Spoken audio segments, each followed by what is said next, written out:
The Constitution Party has a lot of conservative views on a lot of topics here in the United States.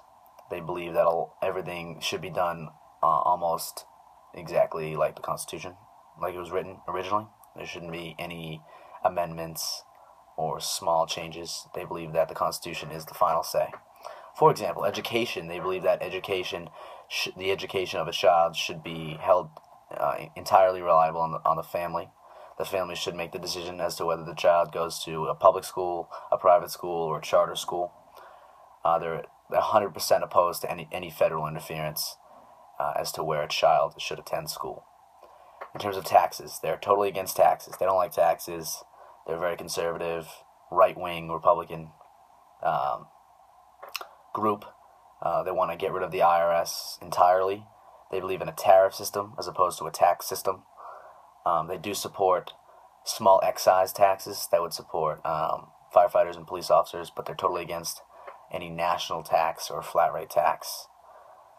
In terms of health care, as predicted, they believe that everyone should have their own decision. They should make their own decision as to where they receive their health care. They believe in private enterprise.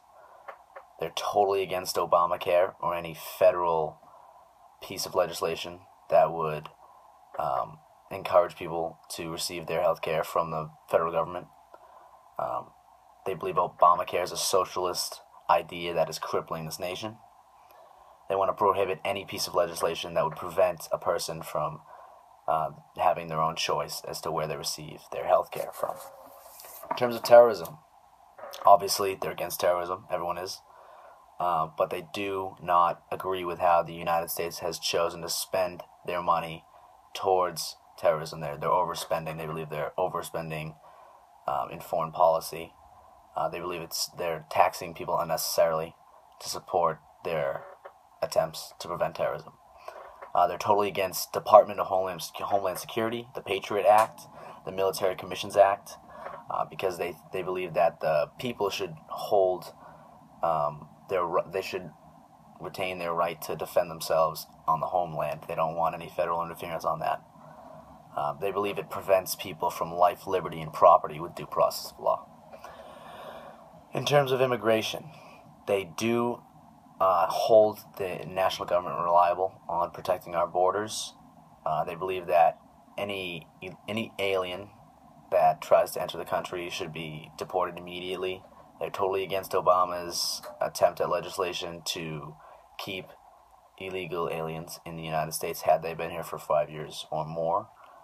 They believe that anyone out of this country trying to gain citizenship should have proper requirements in terms of health, criminality, morals, or financial dependence.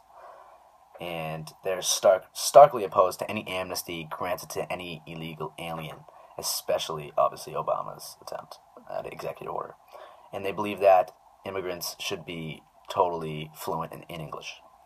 Lastly, their economy, they're very conservative. They believe that they blame the national government for the economic collapse. They don't believe they do not believe in rising any fiscal ceiling that's been going on in Congress because it's delving the nation into debt quicker. And they want to withdraw from the North American Free Trade Agreement, and they want to limit foreign policy and focus on the homeland security of the United States of America.